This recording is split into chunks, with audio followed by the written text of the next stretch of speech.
இந்த காலை வேளையிலும் தேவன் நம்ம மத்தியிலே எழுந்தருளி இருக்கிறக்காய் நான் தேவனை ஸ்தோத்தரிக்கிறேன். இந்த புதிய வருடத்தின் 2வது வாரத்தை காண செய்த தேவனை நன்றியுள்ள இருதயத்தோடு நாம் ஸ்தோத்தரிக்கிறோம்.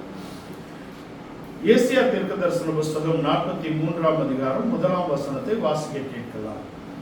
இப்பொழுதும் யாக்கோபே, உன்னை சிருஷ்டித்தவரும் இஸ்ரவேலே, உன்னை உருவாக்கினவருமாகிய கர்த்தர் சொல்லுகிறதாவது, பயப்படாதே, உன்னை மீட்டுக் கொண்டேன், உன்னை பேர் சொல்லி அழைத்தேன், நீ என்னுடையவன்.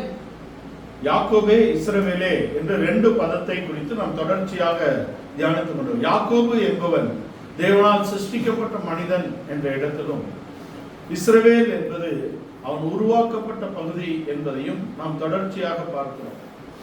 மனிதனுடைய வாழ்க்கையிலே நாம் சிருஷ்டிக்கப்பட்டதின் நோக்கம் என்ன என்று அறிந்து அதுக்கு ஏற்றாற்போல் தேவன் நம்மை உருவாக்கக்கூடிய பகுதிகள் இருக்கிறது என்பதை நாம் தெரிந்து கொள்கிறோம். என்ன உருவாக வேண்டும் என்றால், நாம் சிருஷ்டிக்கப்பட்ட இடத்திலே தேவ சாயலாகவும் தேவ ரூபத்தின்படியும் தேவனுடைய ரூபத்திலும் தேவனுடைய சாயலும் சிருஷ்டிக்கப்பட்ட மனிதன் தெய்வீக ரூபத்தையும் தெய்வீக சாயலையும் தன்மையும் இழந்து ஒரு மனுஷீக தன்மைக்கு அவன் வந்து விட்டான் என்றால், அது விழுந்து போன மனிதன் என்ற இடத்துல இருக்கிறான். இப்பொழுது சிருஷ்டிக்கப்படக்கூடிய மனுக்குலம் என்பது விழுந்து போன ஆதாமின் சாயலிலும் விழுந்து போன ஆதாமின் ரூபத்திலும் தான் அவர்கள் சிருஷ்டிக்கப்படுகிறார்கள். அதனால்தான் பொல்லாத மனிதர்களாக நாம் ஜீவிக்கிறோம் என்பதாக இருக்கிறது. தன்னிடத்தில் வந்து எல்லாவற்றையும் விட்டு தன்னிடத்தில் வந்த சீஷர்களை பார்த்து அவர் சொல்லுகிறார், பொல்லாதவர்களாகிய நீங்களே என்று அவர் அடையாளப்படுத்துகிறார். பொல்லாதவர்களாகிய நீங்களே என்பது அவர்களுக்கு கொடுக்கப்பட்ட அடையாளம். பொல்லாதவர்களாகிய நீங்களே உங்கள் பிள்ளைகளுக்கு நன்மைகளை செய்ய அறிந்திருக்கிறீர்களே என்ற இடத்தில் தான் அவர்களை பேசுகிறார். பொல்லாதவர்கள் என்ற இடத்தில் இருந்த நாம் நல்லவர்கள் என்ற இடத்துக்கு வர முடியுமா என்றால், நாம் இயேசுவின் இரத்தத்தினாலே நீதிமான்கள் ஆக்கப்படுகிறோம். ஆனாலும் நாம் தேவனுக்கு முன்பாக நீதிமான்கள் அல்ல என்பதை இந்த காலவேளையிலே நாம் தெரிந்து கொள்கிறோம். நாம் இப்போ எல்லாரும் நாம் பரிசுத்தவான்கள் என்று நாம் சொல்லிக் கொள்கிறோம். ஆனால் நாம் பரிசுத்தவான்கள் என்ற இடத்துக்கு வருவதற்கு முதல் படி என்பது நீதிமான்களாக வேண்டும். இயேசுவின் இரத்தத்தினாலே நாம் ஒவ்வொருவரும் நீதிமான்கள் ஆக்கப்பட்டிருக்கிறோம். நீதிமான்கள் ஆக்கப்பட்ட நாம் அங்கே அவருடைய ஆவியினாலே பரிசுத்தமாகுதலுக்கு நேராக, அவருடைய வசனத்தினாலே பரிசுத்தமாகுதலுக்கு நேராக நாம் நடத்தப்படுகிறோம். நீதிமான்கள் ஆக்கப்படுவது என்பது ஒரு படி என்றால், நாம் பரிசுத்தமாகுதலை தேவ பயத்தோட பூர்ணப்படுத்தும்படியாக அவருடைய உபதேசமும் அவருடைய ஆவியும் நமக்கு கொடுக்கப்பட்டிருக்கிறது. நாம் எல்லோரும் நீதிமான்கள். யாருக்கு முன்பாக?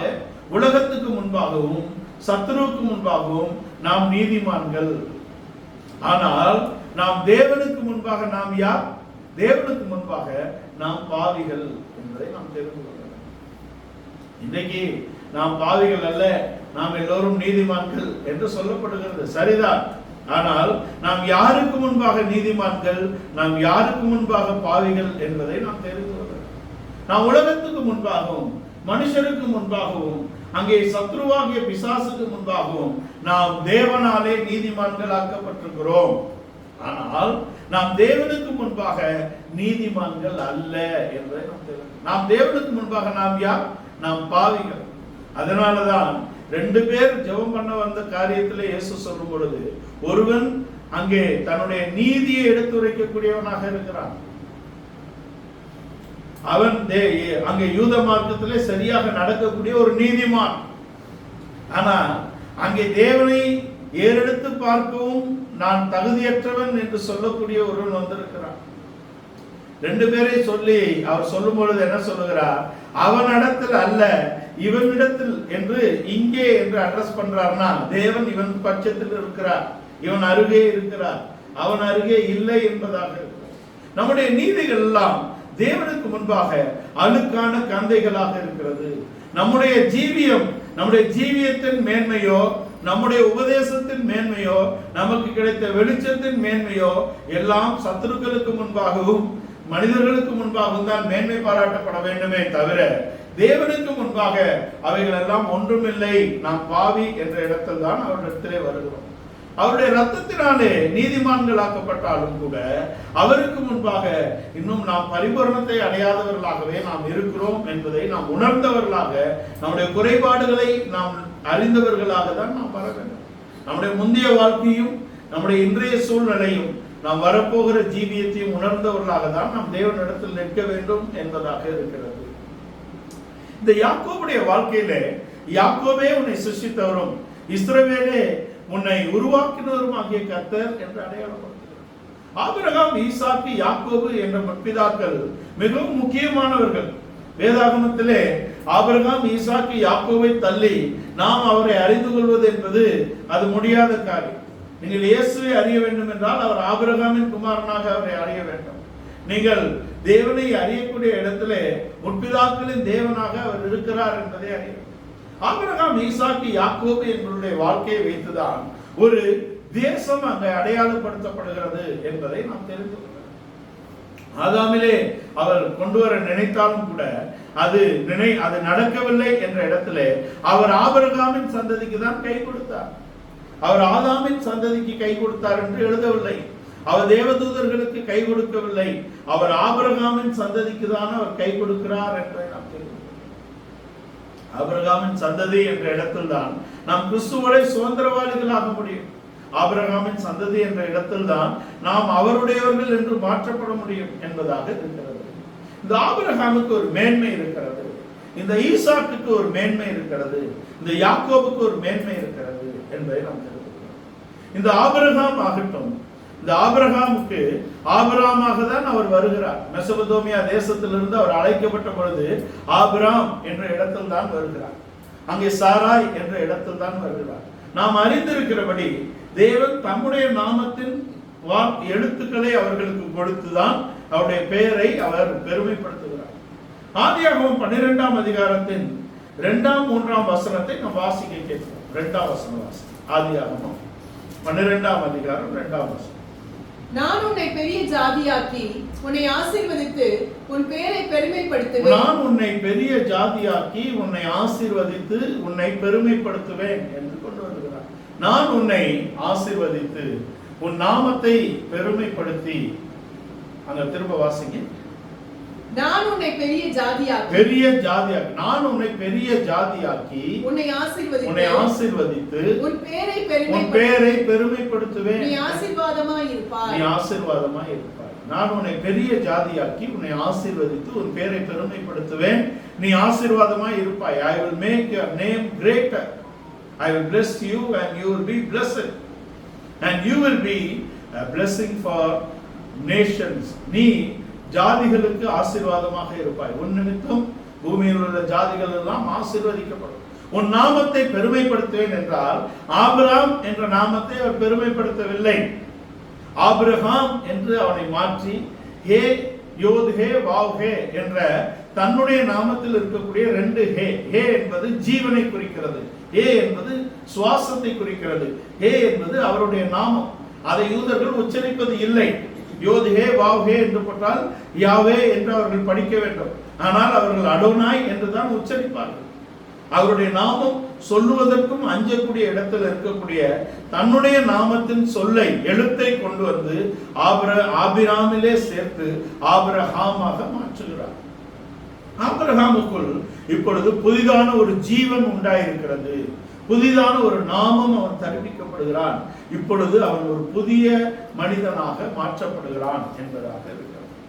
இதை போலதான் அங்கே யாக்கோபுடைய வாழ்க்கையிலும் யாக்கோபு என்பவனை அவர் இஸ்ரவேலாக மாற்றுவதாக இருக்கிறது. ஞானஸ்தானத்தின் உடன்படிக்கையிலே நம்முடைய பழைய மனிதனை நாம் முழுவதுமாக அழித்து ஒரு புதிதாக்கப்பட்ட புதிய மனிதனை தடுத்துக் கொள்ளக்கூடிய இடத்திலே நாம் வருகிறோம் என்பதாக இருக்கிறது. ரோமருக்கு எழுதின நிருபம் 6ஆம் அதிகாரம் 4ஆம் வசனத்தை நாம் வாசிக்க கேட்போம். ரோமருக்கு எழுதின நிருபம் 4ஆம் அதிகாரம் 6ஆம் அதிகாரம் 4ஆம் வசனம். மேலும் பிதாவின் மகிமையினாலே கிறிஸ்து மரித்தோரிலிருந்து எழுப்பப்பட்டது போல.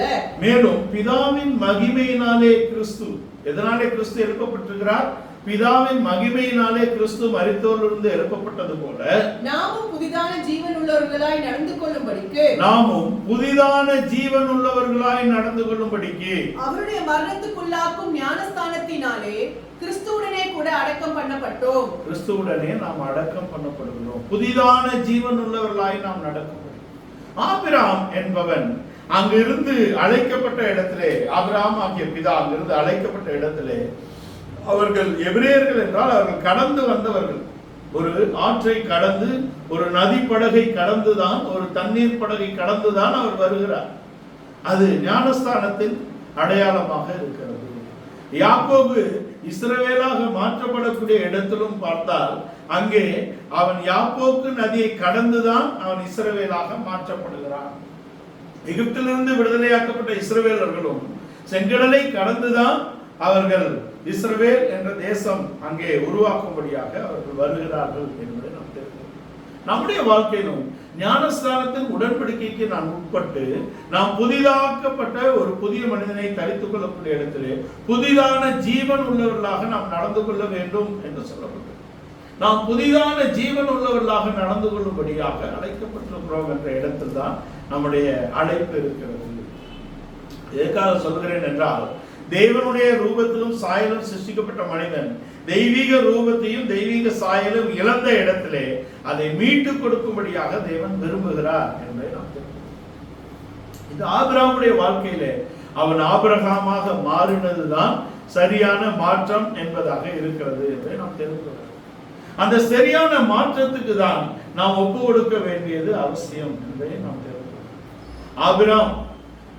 ஆபிரகாம் எத்தனை பேரை பெற்றெடுத்தாலும் ஆபிரகாமாக அவன் பெற்றெடுத்தவன் தான் அவனுடைய குமாரன், அவனுடைய சந்ததி என்று அடையாளப்படுத்தப்படுகிறது.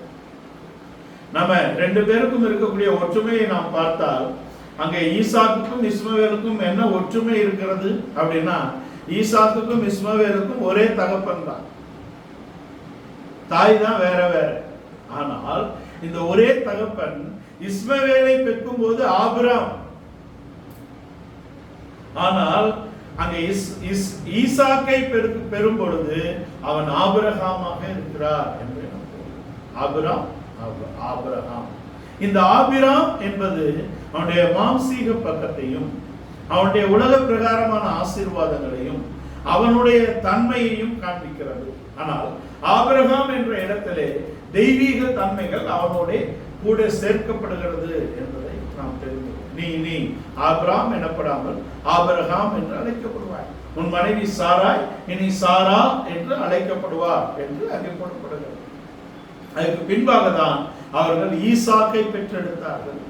ஈசாக்குடைய வாழ்க்கையிலே ஆபிரகாம் சாரா என்ற இடத்திலே அவர்கள் பெற்றெடுத்த அந்த ஈசாக்கோட தேவன் எப்பொழுதும் இருந்தார் என்பதற்கு அடையாளமாக தான் ஈசாக்குடைய வாழ்க்கையிலே எந்த விதமான காரியங்களிலும் அவன் அசையாதபடிக்கு அவன் ஜீவிக்கிறான். ஈசாக்குடைய வாழ்க்கையிலே ஈசாக்கு இயேசு கிறிஸ்துவுக்கு முன்னடையாளமாக இருக்கிறார். எந்த விதமான மாறுதலோ எந்த விதமான ஆயத்தமோ அவருக்கு தேவையில்லை. லேவியராக 23ஆம் அதிகாரத்திலே அவர்கள் கதிர்களை அறுக்கிறதுக்கு முன்பாக முதல் கட்டை அறுத்து அசைவாட்டும் வழியாக கொண்டு வர வேண்டும். அந்த அசைவாட்டும் வழிக்கு எந்த விதமான ஆயத்தமும் தேவையில்லை. அது நம்முடைய கர்த்தராகிய இயேசு கிறிஸ்து முதற் பலனாக இருக்கிறார். அங்கே 1 கொரிந்தியர் 15ஆம் அதிகாரத்திலே மரித்தோரில் உயிர்த்தெழுந்ததிலே அவர் முதற் பலனானவர். அவர்தான் முதற் பலன் ஆகிய கதிர்கட்டுக்கு எந்த விதமான ஆயத்தமும் தேவையில்லை. ஆனால் அங்க அது ஓய்வு நாளிலே அசைவாட்டப்பட்ட பின்பு 7 ஓய்வு நாள் எண்ணி, அதாவது 49 நாள் எண்ணி அதுக்கு அடுத்த நாளிலே அவர்கள் சுட்ட அப்பங்களை கொண்டு வந்து அங்கே படைக்க வேண்டும் என்றால் சபைக்கு ஆயத்தம் அவசியமாக இருக்கிறது. அது மெல்லியமாவின் உபதேசம். எல்லா கதிர்களும் அங்கே அறுக்கப்பட்டு அது கோதுமைகளாக பிரிக்கப்பட்டு அந்த கோதுமைகள் இடிக்கப்பட்ட கோதுமைகள் அங்கே மாவாக பிசையப்பட்டு அந்த மா அப்பமாக சுடப்பட்டு தான் அங்கே படைக்கப்படுகிறது 50வது நாளிலே. இந்த ஈசாக்கு இயேசு கிறிஸ்துவுக்கு முன்னடையாளமான இடத்திலே அவருடைய வாழ்க்கையிலே பஞ்ச காலத்திலும் அவன் எகிப்துக்கு போகவில்லை. அவனுடைய வாழ்க்கையில் எல்லா காரியங்களும் அவன் சாதாரணமாக இருக்கக்கூடிய ஒரு ஆசீர்வாதம் இருந்தது. அவருடைய வாழ்க்கையிலும் குறைபாடுகள் வந்தது இல்லை என்று நாம் சொல்லவில்லை. ஆனால் அந்த குறைபாடுகளை நிவர்த்தி செய்யக்கூடிய இடத்திலே தேவன் போதுமானவராக இருந்தார் என்பது இந்த ஆபிரகாமுடைய வாழ்க்கையிலே நான் உன் பெயரை பெருமைப்படுத்துவேன் என்ற இடத்திலே, மகிமைப்படுத்துவேன் என்ற இடத்திலே அவருடைய நாமம் இணைக்கப்பட்ட இடத்தில் தான் ஆபிரகாமுடைய பெயர் ஒரு மிகப்பெரிய ஒரு ஆசீர்வாதத்தை பெற்றுக்கொண்டது. I will make you great. I will make you great என்று சொல்றாரு. I will make your name great and I will bless you and you will be a blessing. நான் உன் பெயரை பெருமைப்படுத்தி உன்னை ஆசீர்வதித்து மற்றவர்களுக்கு ஆசீர்வாதமாக வைக்கிறேன் என்ற இடத்திலே ஆபிரகாம் இந்த ஹே என்ற வார்த்தை அவனுடைய பெயரோடு இணைக்கப்பட்ட இடத்திலே, தேவன் நம்மோடு இணைந்த இடத்தில் தான் நம்முடைய ஜீவியத்திலே ஒரு உண்மையான ஒரு உயர்வை நாம் காண முடியும். அந்த ஆபிரகாமுடைய ஆசீர்வாதம் என்பது என்ன என்றால், ஆபிரகாமுடைய ஆசீர்வாதம் எழுத்தின்படியான ஆசீர்வாதம் இல்லை என்பதை நாம் தெரிந்து கொள்ள வேண்டும். எழுத்தின்படியான ஆசீர்வாதம் அவனுக்கு மலிந்திருக்கிறது. எழுத்தின்படியான ஆசீர்வாதத்துக்கு ஒன்றும் அங்க குறைவு கிடையாது. அந்த எழுத்தின்படியான ஆசீர்வாதத்தை கண்டு அதிலே நிறைவை அடைந்து பாதியிலே பிரிந்து போனவன் தான் லோத்து. பூமிக்குரிய ஆசீர்வாதத்திலேயே திருப்தி அடைந்த ஒரு லோத்து. ஆனால் அவனை நீதிமான் என்று பேதுரு அட்ரஸ் பண்ணாலும் நீதிமான் என்று அடையாளப்படுத்துகிறார். நீதிமானாகிய லோத்தை அவர் ரட்சித்திருக்க, அந்த ரட்சிப்பு ஒரு பரிபூரணத்துக்கு வந்து எட்டவில்லை என்பதை நாம் தெரிந்து கொள்கிறோம். ஒரு முழுமை அடையவில்லை. லோத்துடைய ரட்சிப்பு ஒரு முழுமை அடையவில்லை. ஆபிரகாமுடைய ஆசீர்வாதம் என்பது ஆபிரகாமுடைய வாழ்க்கையிலும் சாராவுடைய வாழ்க்கையிலும் அந்த ஏ என்ற எழுத்து இணைக்கப்பட்டதுதான் அங்கே அடையாளமாக இருக்கிறது என்பதை நாம் தெரிந்து கொள்ள வேண்டும். ஏ என்ற எழுத்தின் சேர்ப்பு தான் அவர்களுடைய ஆசீர்வாதத்தின் நிறைவாக இருக்கிறது. இது இயேசுவை மேசியாவாக அறிந்து கொள்ளக்கூடிய ஒரு வெளிச்சமாக இருக்கு. மேசியாவை குறித்த வெளிச்சம் தான் ஒரு மெய்யான ஆசீர்வாதமாக இருக்கிறது என்பதை நாம் தெரிந்து கொள்ளலாம். மேசியாவை குறித்த வெளிச்சம் தான் நம்முடைய ஜீவியத்திலே மிகப்பெரிய ஆசீர்வாதமாக இருக்கிறது என்பதை ஆபிரகாமுடைய வாழ்க்கையிலிருந்து தெரிந்து கொள்ள வேண்டும். ஆபிரகாமுக்கு எல்லாம் இருந்தாலும் அவன் எப்பொழுதும் தேவனுக்காக காத்திருக்கக்கூடிய ஒரு மனிதனாக இருந்து தேவனே அவனுடைய வீட்டுக்கு அங்கே 3 பேர் வந்த இடத்தில் தான் அவனுக்கு ஆசீர்வாதத்தின் நிறைவு ஈசாக்கு வருகிறது. அங்கதான் அவனுடைய அங்க ஆசீர்வாதத்தின் நிறைவு வருகிறதுக்கு எதுவாக அவனுடைய நாமம் மாற்றப்பட்டு கர்த்தரும் தூதர்களும் அவன் வந்த இடத்தில் தான் அவன் அந்த ஆசீர்வாதத்தை பெற்றுக் கொள்ளுகிறான் என்பதாக. இது இயேசு என்றும் இமானுவேல் என்ற 2 பக்கமான ஆசீர்வாதத்தின் நிறைவை ஆபிரகாம் தன் வாழ்க்கையில் பெற்றுக்கொண்டார். நாம் ஏற்கனவே பார்த்திருக்கிறபடி அங்கே இயேசு என்ற இடத்துல நமக்கு ஆசீர்வாதங்கள் இருக்கிறது. இமானுவேல் கிறிஸ்து தேவன் நம்மோடு இருக்கிறார், இமானுவேல் அபிஷேகம் பண்ணப்பட்டவர் என்ற இடத்திலும் நமக்கு ஆசீர்வாதம் இருக்கிறது. இயேசு என்ற இடத்திலே அவர் நம்முடைய இரட்சகர் என்பதையும், அங்கே இம்மானுவேலர் என்ற இடத்திலே அவர் நமக்கு நித்திய ஜீவனை அருளக்கூடிய அபிஷேகம் பண்ணப்பட்டவர் என்பதையும் நம்மோட வாசம் செய்கிறவர் என்பதையும் நாம் தெரிந்து கொள்கிறோம். இதுதான் ஆபிரகாமின் வாழ்க்கையில் இருந்த மிகப்பெரிய ஆசீர்வாதத்தின் நிறைவு. ஆபிரகாமின் ஆசீர்வாதத்தின் நிறைவு என்ன? ஆபிரகாமினாலே நீங்கள் சுதந்திரவாளிகள் ஆகிறீர்கள், ஆபிரகாமின் ஆசீர்வாதம் நமக்கு வருகிறது என்ற உடனே இன்றைக்கு நாம் நினைத்துக் கொள்ளுகிறது என்ன? மெட்டீரியல் பிளஸிங் நினைச்சுக்கிறோம் அல்ல. ஆபிரகாமுக்கு அவனுடைய எழுத்துப்படியான சுதந்திரத்தை குறித்த எந்த விதமான சந்தோஷம் எங்கும் இருந்ததாக எழுதப்படவில்லை. அவன் கரிசனையாக இருந்ததெல்லாம் தன்னுடைய தேவனை குறித்தும் தேவன் தனக்கு கொடுத்த சந்ததிகளை குறித்த கருத்தில் தான் அவர் இருக்கிறார்.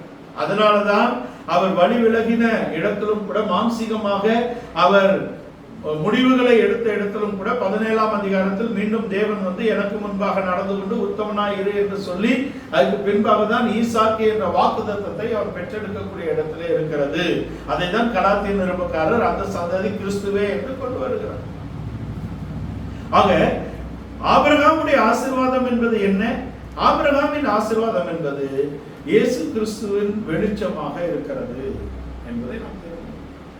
இந்த ஈசாக்கு 100 மேனி விதைத்தார், அங்கே பஞ்சகாலத்தில் விதைத்து 100 மேனி அறுத்தார் என்றால் தேவன் அவரோடு பரிபூர்ணமாக இருந்து அந்த விளைச்சலை விளைய செய்தார். அதனால்தான் 26ல ஆபிரகாம் என்பவன் எப்படிப்பட்டவன் என்ற சாட்சி ஈசாக்கு கொடுக்கப்படுகிறது. 26:4 ஆதியாகமத்துல ஆபிரகாம் என் சொல்லுக்கும் விதிக்கும் கட்டளைக்கும் கற்பனைக்கும் நியமங்களுக்கும் எல்லாவற்றுக்கும் கீழ்ப்படியக்கூடியவன் என்ற சாட்சி அந்த தேவன் கொடுக்கிறார்.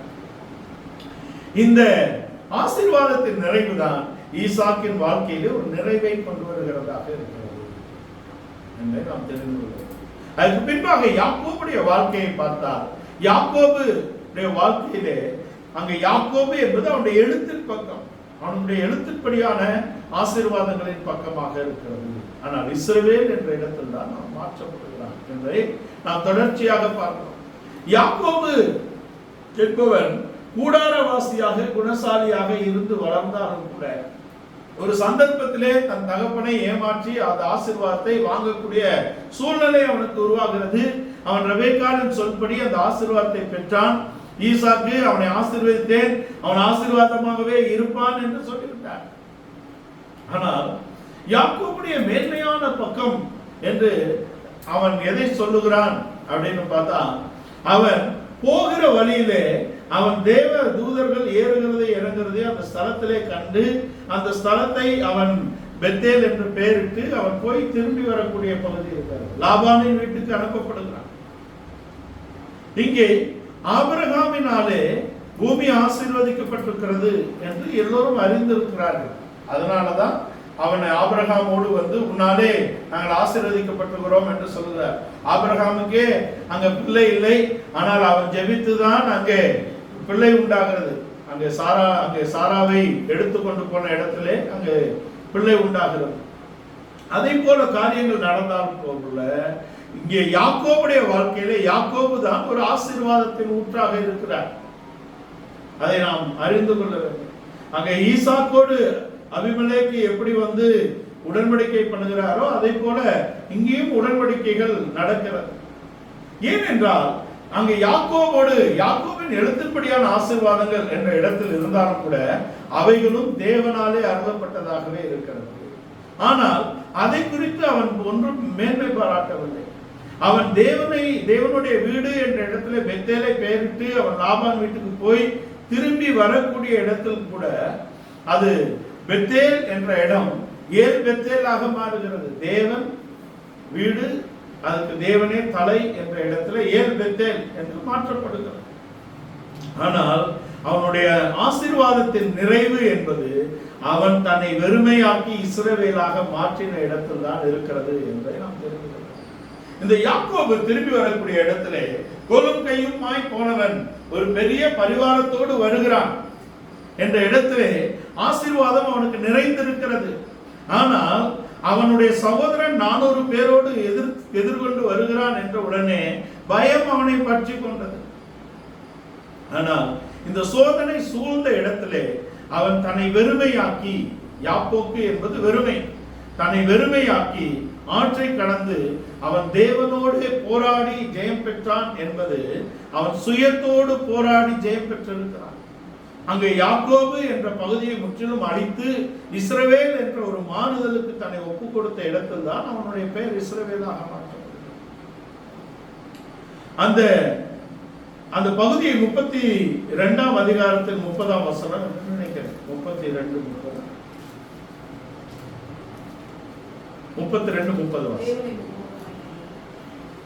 அப்பொழுது யாக்கோபு, நான் தேவனை முகமுகமாய் கண்டேன், உயிர் தப்பி பிழைத்தேன் என்று சொல்லி, ஆதியாகமம் 32:30 நான் தேவனை முகமுகமாய் கண்டேன், உயிர் தப்பி பிழைத்தேன் என்று சொல்லி அந்த ஸ்தலத்துக்கு பெனியேல் என்று பெயரிட்டான். அந்த ஸ்தலத்துக்கு பெனியேல் என்று பெயரிட்டான். பெனே என்றால் முகம்.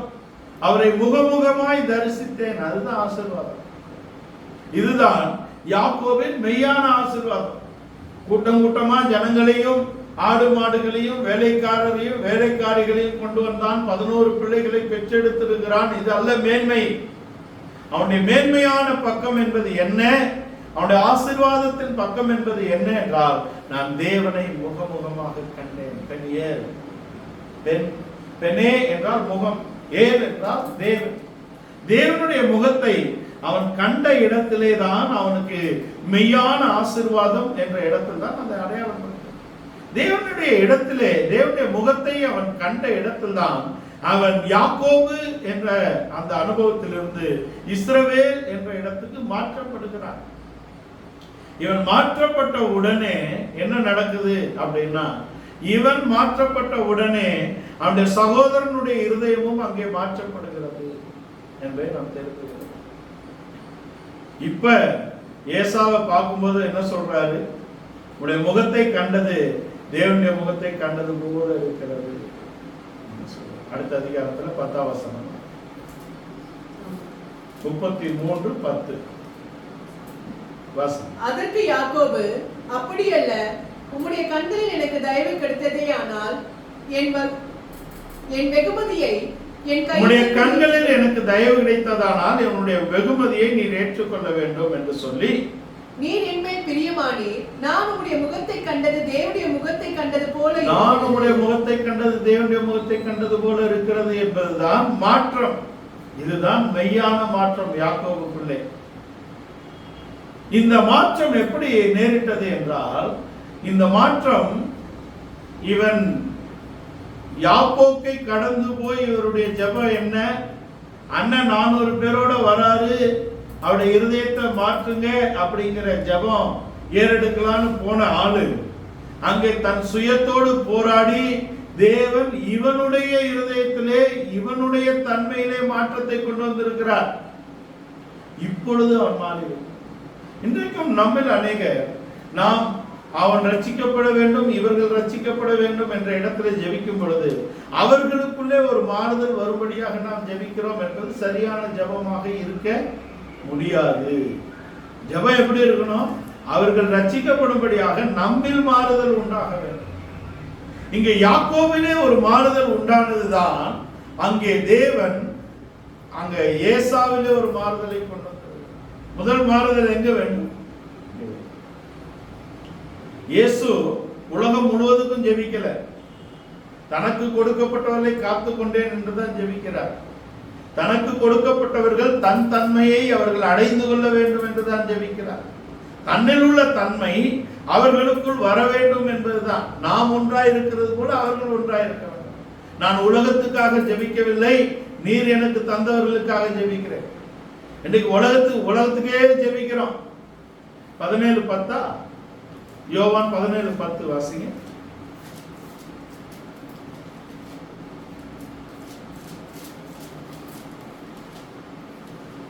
என்னுடையவைகள் யாவும் உம்முடையவைகள், உம்முடையவைகள் என்னுடையவைகள், அவர்களில் நான் மகிமைப்பட்டிருக்கிறேன். நான் சொன்னேன், நான் அவர்களுக்கு வேண்டிக் கொள்ளுகிறேன், உலகத்துக்காக வேண்டிக் கொள்ளாமல். நான் அவர்களுக்காக வேண்டிக் 9ஆம் வசனமா? 9ஆம் வசனம் 17:9 யோவான் எழுதின சுவிசேஷம் 17ஆம் அதிகாரம் 9ஆம் வசனம்.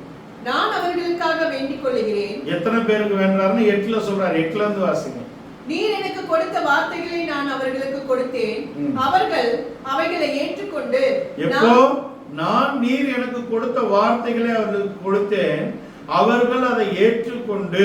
நான் உம்மிடத்திலிருந்து புறப்பட்டு வந்தேன் என்று நிச்சயமாய் அறிந்து. நான் உம்மிடத்திலிருந்து புறப்பட்டு வந்தேன் என்று அவர்கள் நிச்சயமாய் அறிந்து என்றால் அவரை மேசியா என்று அவர்கள் உறுதிப்படுத்தின பின்பு நீர் என்னை அனுப்பினீர் என்று விசுவாசித்திருக்கிறார்கள். நான் அவர்களுக்காக வேண்டிக் கொள்கிறேன். நான் அவர்களுக்கு யாருக்காக வேண்டிக் கொள்கிறார்? எவர்கள் அவருடைய வார்த்தைகளை ஏற்றுக்கொண்டார்களோ, எவர்கள் அவர் தேவனிடத்திலிருந்து வந்த மேசியா என்று ஏற்றுக்கொண்டார்களோ, அறிந்து கொண்டார்களோ, அவர்களுக்காக நான் வேண்டிக் கொள்கிறேன். உலகத்துக்காக வேண்டிக் கொள்ளாமல். நான் உலகத்துக்காக வேண்டிக் கொள்ளவில்லை. இயேசு ஸ்டேட்மெண்ட்ங்க, இயேசு கிறிஸ்துவின் ஸ்டேட்மெண்ட். நான் உலகத்துக்காக வேண்டிக் கொள்ளவில்லை. நீர் எனக்கு தந்தவர்களுக்காக வேண்டிக் கொள்கிறேன். நீர் எனக்கு தந்தவர்களுக்காக வேண்டிக் கொள்கிறேன். அவர்கள் உம்முடையவர்களாய் இருக்கிறார்கள். அவர்கள் யாரு? உம்முடையவர்கள். எத்தனை பேருக்கு இந்த ஜெபம் மேல போட்டிருக்கு? எத்தனை பேருக்கு இந்த ஜெபம்? 11 பேருக்கு தான் இந்த ஜெபம். கேட்டின் மகன் கெட்டு போனான், மற்ற எல்லாரையும் நான் காத்து கொண்டேன் அப்படின்னா 12 - 1. கேட்டின் மகன் கெட்டு போனான். மீறி 11 பேரும் என் வார்த்தைகளை ஏற்றுக்கொண்டார்கள்.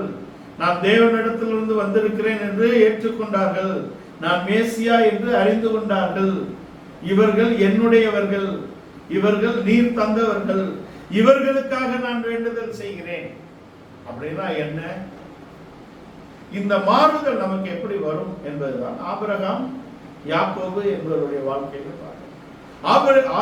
ஆபிரகாமாக மாற்றப்பட்டதும் யாக்கோபு இஸ்ரவேலாக மாற்றப்பட்ட இடத்தில் தான் அந்த ஆசீர்வாதம் இருக்கிறது. நம்முடைய ஆவிக்குரிய ஆசீர்வாதம் தான் முக்கியம். நீங்கள் தேவனுடைய ராஜ்யத்தையும் அந்த நீதியும் தேடுங்க முதலாவது. அப்ப மற்றவர்கள் ரட்சிக்கப்படவும் நாம் ஆவிக்குரிய ஆசீர்வாதத்தை அடைந்து கொள்ளவும் மாறுதல் எங்க வேணும்? மாறுதல் நம்மில் வேண்டும். அதான் விஷயம்.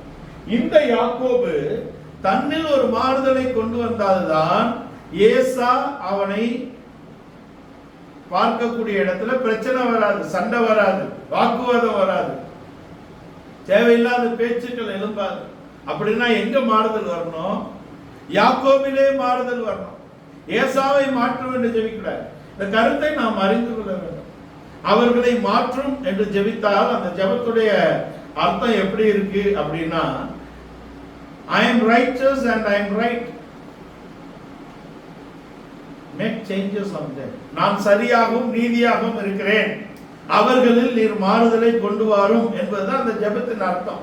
இந்த ஜெபம் அருவருக்கப்படக்கூடிய ஒரு ஜெபமாக இருக்கிறது என்பதை நாம் தெரிந்து கொள்ள வேண்டும். என்னை மாற்றும், அதுதான் விஷயம். நம்மை மாற்றுவது என்பது என்ன என்றால், இயேசு கிறிஸ்து நம்மில் பிறப்பதும், அவர் இயேசு நம்மில் பிறப்பதும், அவர் கிறிஸ்துவாக நம்மில் வளருவதும், அவர் இம்மானுவேலராக நமக்குள்ளே இருப்பதும் நாம் அவரை வெளிப்படுத்துவதுமாக இருக்கிறது.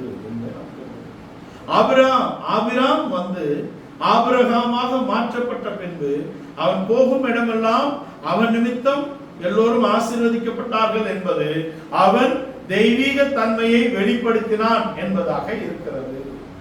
இந்த யாக்கோபு ஏசாவை பார்த்த இடத்துல இஸ்ரவேலாக மாற்றப்பட்டு வந்துதான் பார்க்கிறான். அவன் யாக்கோபாக பார்த்திருந்தால் அங்க சண்டைதான், பிரச்சனை தான். அது அல்ல. அவன் இஸ்ரவேலாக மாற்றப்பட்ட பின்பு தன் சத்துருக்களை அவன் சிநேகிக்கக்கூடிய இடத்திலே ஒரு தெய்வீகம் அவனுக்குள் உருவாக்கப்பட்டிருக்கிறது. அப்படின்னா ஒரு குடும்பம் ரட்சிக்கப்பட வேண்டும் என்றால் அந்த ரட்சிக்கப்பட்ட ஒருவரிடத்தில் கிறிஸ்து வெளிப்பட வேண்டும். So we should reveal Christ from us. நம்மிலிருந்து கிறிஸ்து வெளிப்பட வேண்டும். இந்த யாக்கோபுடைய வாழ்க்கையிலே அவன் தேவனை முகமுகமாக பார்த்த இடத்தில் தான் அவன் இஸ்ரவேல், தேவனை தரிசிக்கக்கூடிய இடத்தில் தான் அவன் பெனியேல் என்று அந்த இடத்தை சொல்லி அங்க இஸ்ரவேலாக அவன் மாற்றப்பட்டிருக்கிறான். அதற்கு முதலாவது நாம் நம்மை வெறுமையாக்க வேண்டும் யாக்கோபு என்ற இடத்துல. அடுத்து நாம் நம்முடைய சுயத்தை அழிக்கக்கூடிய இடத்துல அந்த போராட்டம் இருக்க வேண்டும். பவுல் சொல்லுகிறார், நான் நல்ல போராட்டத்தை போராடினேன், ஓட்டத்தை முடித்தேன், இது முதல் நீதியின் பீடம் எனக்காக வைக்கப்பட்டிருக்கிறது என்றால், நல்ல போராட்டம் என்பது என்ன போராட்டம்? தன் சுயத்துக்கு விரோதமாக, தன் மாம்சீக காரியங்களுக்கு விரோதமாக, தன் சுயாதீன சித்தத்துக்கு விரோதமான ஒரு போராட்டத்தை அவர் போராடி ஜெயித்திருக்கிறார். யாக்கோபை கடக்கக்கூடிய இடத்திலே அவன் ஏசாவோடு அங்க எதிர்த்து நிற்க பலனில்லாதபடிக்கு தான் அவன் கடந்து போகிறான்.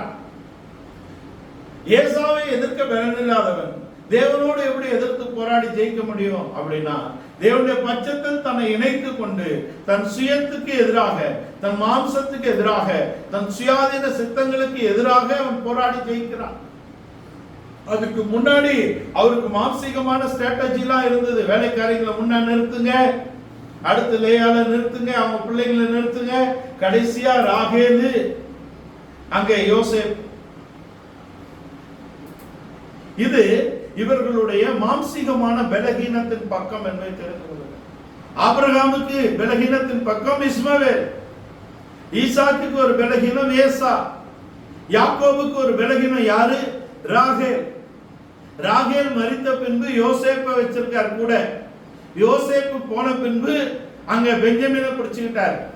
பெஞ்சமின் என்பது யாக்கோபுடைய சுயநீதி. இவன் போனால் நான் மரிப்பேன், என் நரமயிறு சமாதானத்தோட போக முடியாது, இவனை வயதான காலத்துல இவனை கொண்டு போறீங்களே அப்படின்னு பெஞ்சமினுக்காக அழுகிறார். ஆனால் இந்த இஸ்ரவேல் என்ற இது யாக்கோபின் பக்கம். ஆனால் இஸ்ரவேல் என்ற இடத்துல அவன் என்ன சொல்லுகிறான்? இஸ்ரவேல் என்ற இடத்துல அவன் என்ன சொல்லுகிறான்? பெஞ்சமின் பீறுகிற ஓனாய் என்று சொல்லுகிறான். இந்த பெஞ்சமினை கெட்டியாக பிடித்துக் கொண்ட ஒருவன் இந்த பெஞ்சமின் செத்தா நானும் செத்துருவேன்னு சொன்ன ஆளு இப்ப என்ன சொல்றாரு? இந்த பெஞ்சமின் பீறுகிற ஓனாய் 49, 27, 28 வசனங்கள்ல பெஞ்சமின் பீறுகிற ஓனாய் சொல்றேன். இந்த பெஞ்சமின் போனா நான் மரித்திடுவேன். இந்த பெஞ்சமினை தன்னோடு வைத்துக் கொள்ள நினைக்கிறார் யோசேப்பு. ஆனால் இந்த பெஞ்சமினுடைய இருதயத்தை உடைத்தது யார் அப்படின்னா யூதா தான் உடைத்தான். இந்த பெஞ்சமினை உயிரோடு காப்பாற்றுறது யார்? யோசேப்பா? யோசேப்பை கொண்டு தேவன் காப்பாற்றினாரா? அல்ல, யூதாவை கொண்டு தேவன் கிரியை நடப்பித்தார். இந்த யூதா சிறியவன், எளியவன், அவனிடத்தில் பெரிய வாழ்க்கை இல்லை. ஆனால் தெய்வீக தன்மையினால் நிரப்பப்பட்டிருந்தான். தேவ நீதியை அவன் கற்றிருந்தான். அவனுடைய வாழ்க்கையில, யூதாவுடைய வாழ்க்கையில அந்த குறைபாடுகளின் நிமித்தம் தேவன் அவனை மாற்றி இருந்தார். அவனுடைய குறைபாடு, அவனும் சொந்த நீதி வைத்திருந்தார். முதல் பிள்ளை கல்யாணம் பண்ணா, மரித்த உடனே 2வது பிள்ளைக்கு பண்ணா, அவனும் மரித்த உடனே 3வது பிள்ளைக்கு கொடுத்திருக்கணும். ஆனால் கொடுக்கவில்லை. மருமகளை மகளாக காணக்கூடிய ஒரு தெய்வீக பக்கம் அவனிடத்தில் இல்லை. அவளை அனுப்பிட்டான். அவளை குற்றம் சாட்டி கொலை செய்யக்கூடிய இடத்தில் இருக்கும் பொழுது அவன் தான் பிடிப்பட்டதை உணர்ந்து பப்ளிக்கா ஒத்துக்கிறாருங்க. யூதாவுடைய அன்றைய சூழ்நிலை, அவன் 4 கொண்டுதான் சாக வேண்டும் பப்ளிக்ல. ஆனால் இது அவள் என்னிலும் நீதியுள்ளவள் என்று தன் மருமகளை என் குமாரனாகிய பேலாவுக்கு கொடாமல் போனேனே என்ற இடத்திலே அந்த நீதியை அவன் பப்ளிக்கா ஒத்துக்கிட்டான். தேவ நீதிக்கு is submitted for the godly righteousness of God. தெய்வீக நீதிக்கு தன்னை ஒப்பு கொடுத்த இடத்துல தான் யூதா உருவாக்கப்படுகிறார். இந்த யூதாவோடு இணைந்து யூதாவுக்குள் மறைந்து இருந்தால்தான் இந்த பெஞ்சமின் நிற்க முடியும். இந்த பெஞ்சமின் யாரு? இந்த பெஞ்சமின் யாக்கோபின் நீதி. யாக்கோபின் உயிரே அங்கதான் ஒட்டி இருக்கு. இவன் அங்க யோசேப்புக்கு சொல்லும் போது யூதா சொல்றாரு, நீ பார்வோனுக்கு ஒப்பாயிருக்கிறீர், என் சத்தத்தை ஐயா கேளுங்க, இவன் போலன்னா எங்க அப்பா செத்து போவாரு அப்படின்னு சொன்னான். இவனுக்கு பதிலாக நான் அடிமையாக இருக்கிறேன். இந்த தன்மை அவனுடைய சொந்த சகோதரனாகிய யோசேப்பு பரிசுத்தவானுக்கு வரவில்லை. அந்த பரிசுத்தத்தில் மெய்யாகவே பெரியார். அவனுடைய ஜீவியத்தில் நீங்கள் கை போட முடியாது. ஆனால் உங்களுடைய சொந்த நீதி என்பது தேவனுடைய பார்வைக்கு முன்பாக அழுக்கான கந்தை. நீ எவ்வளவு பரிசுத்தமா வாழலாம், எவ்வளவு நீதியாக வாழலாம், கரை இல்லாத ஒரு வாழ்க்கை வாழலாம். ஆனால் அது தேவனுக்கு முன்பாக ஒன்றுமில்லை. நீ இயேசுவை மேசியாவாக ஏற்றுக்கொண்டு அவர் உன்னிலே வாசமாக இருந்து நீர் அவருடைய ஆலயமாக நீ காணப்பட்டு அவரை சுமந்து திரிந்து அவரை வெளிப்படுத்தினால்தான் உன் நீதியை தேவ நீதி என்ற இடத்துக்கு கொண்டு வர முடியும். அல்லாதபடி இருக்கக்கூடிய எத்தனை மிகப்பெரிய வாழ்க்கை செய்தாலும் அது அவருக்கு முன்பாக ஒன்றுமில்லை. அதுதான் யூதா.